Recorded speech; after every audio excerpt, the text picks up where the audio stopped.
mengucapkan terima kasih kepada teman-teman yang sudah mengadakan acara ini. Kemudian di sini saya mau cerita singkat, nggak usah pakai pengantar-pengantar karena takut waktunya sudah malam. Jadi ini saya mau cerita singkat tentang buku Hadrah Kiai ini.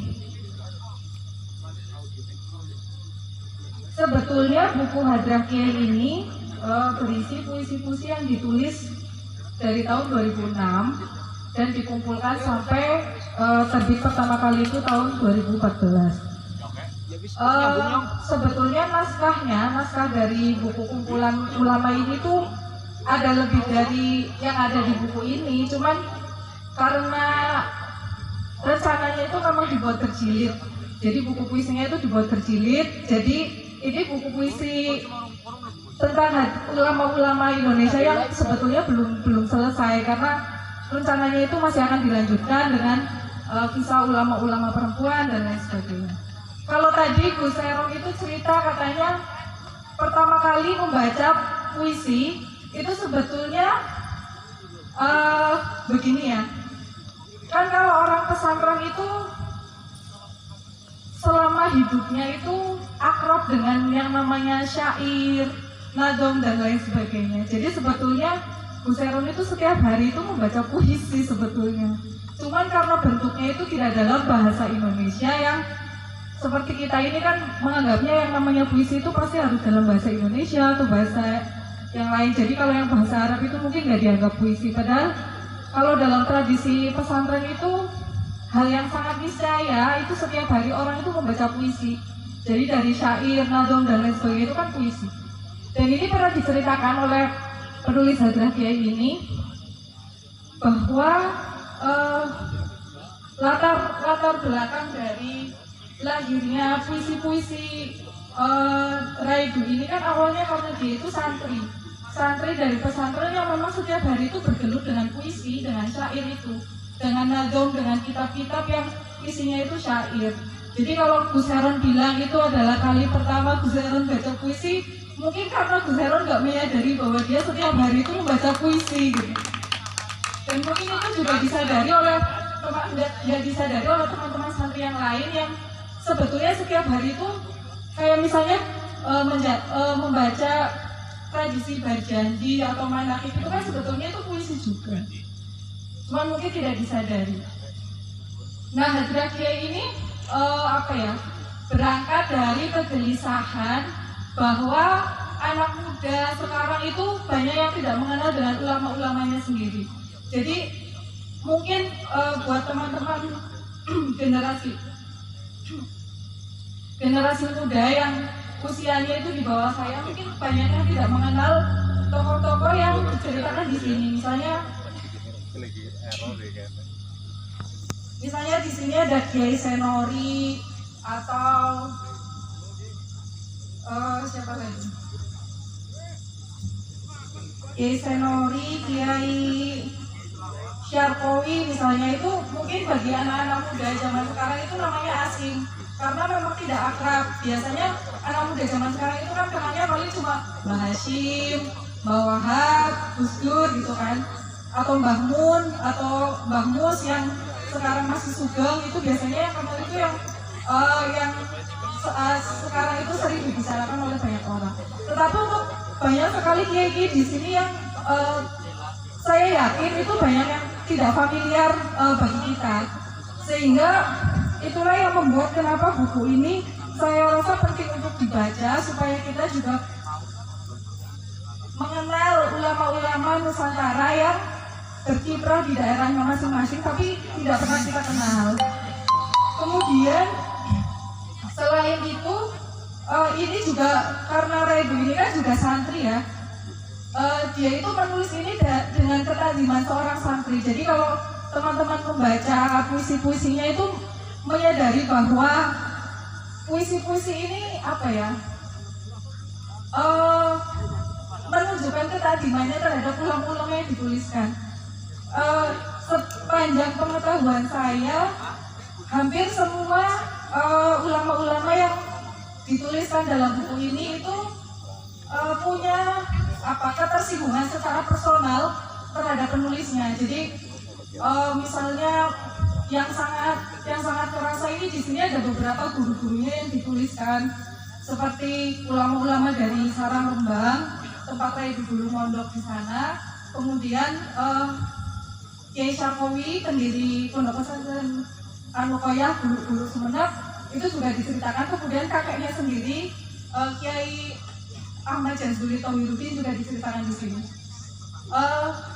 Ada satu hal yang membuat saya cukup terkesan itu adalah bahwa penulis pernah bercerita kepada saya mengenai ketakdimannya terhadap kiai-kiai yang ditulis di sini.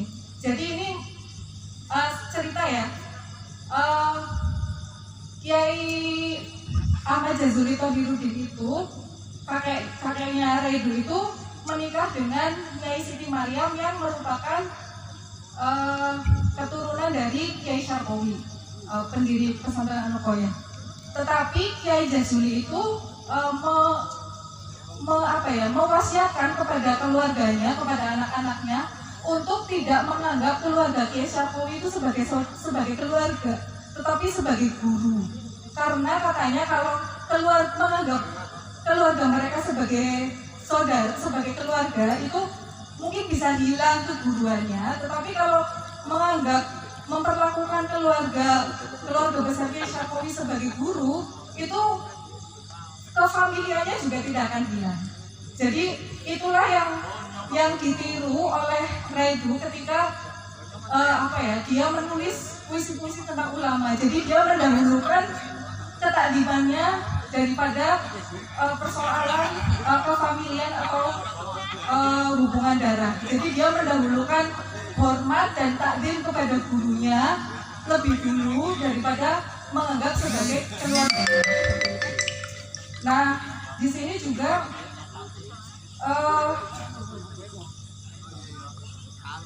kepanjangan nggak sih? Terus. Lanjut. Ini saya nggak ada persiapan apa-apa, jadi ngomongnya agak ngelantur ya, mohon maaf. Jadi memang syair-syair yang ditulis di sini tuh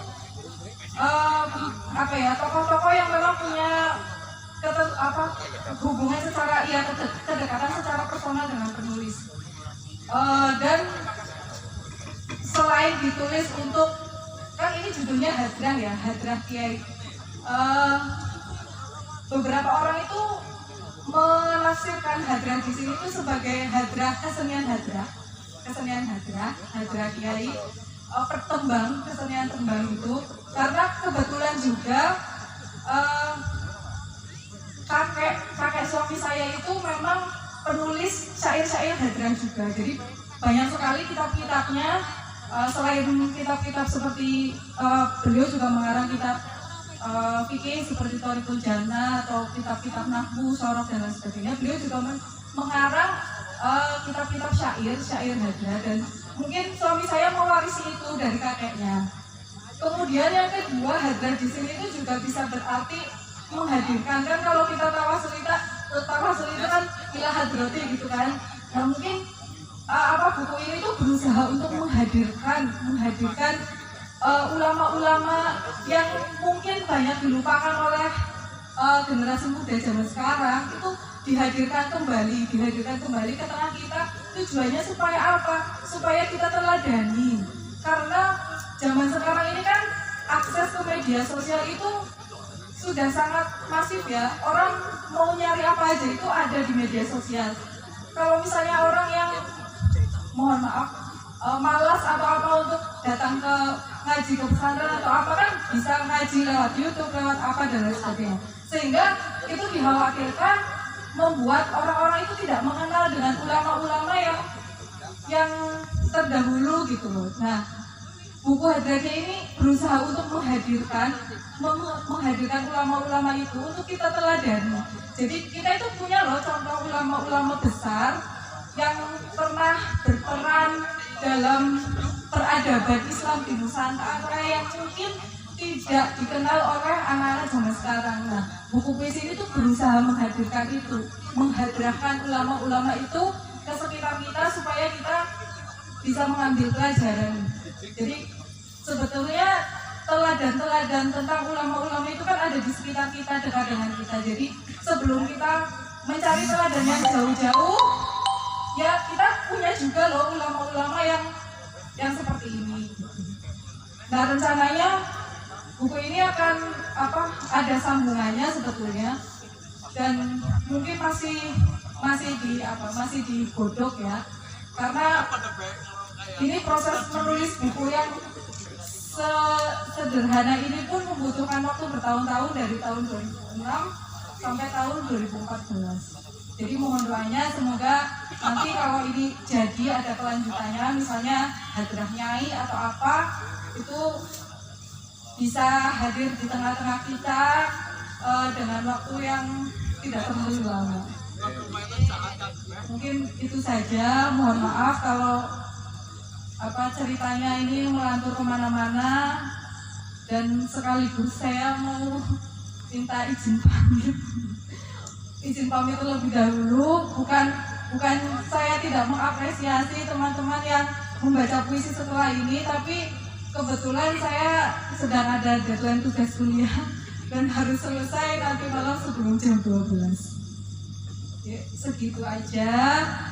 Kalau misalnya teman-teman ada yang pengen tahu tentang, misalnya ada ulama-ulama, kan ini ditulis dengan bahasa puisi ya, bahasa syair. Ini sebenarnya dulu niatnya itu mau jadi semacam manakib gitu loh, manakib dalam bahasa Indonesia. Cuman Redu itu merasa kalau nanti disebut manakib, beliau itu merasa tidak punya makom sebagai penulis manakib gitu. Jadi dibilang aja lah ini buku kitab syair gitu, kitab puisi.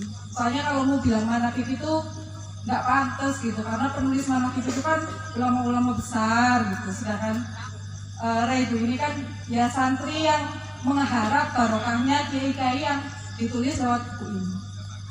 Jadi segitu aja, mohon maaf kalau banyak kekurangan. Assalamualaikum warahmatullahi wabarakatuh.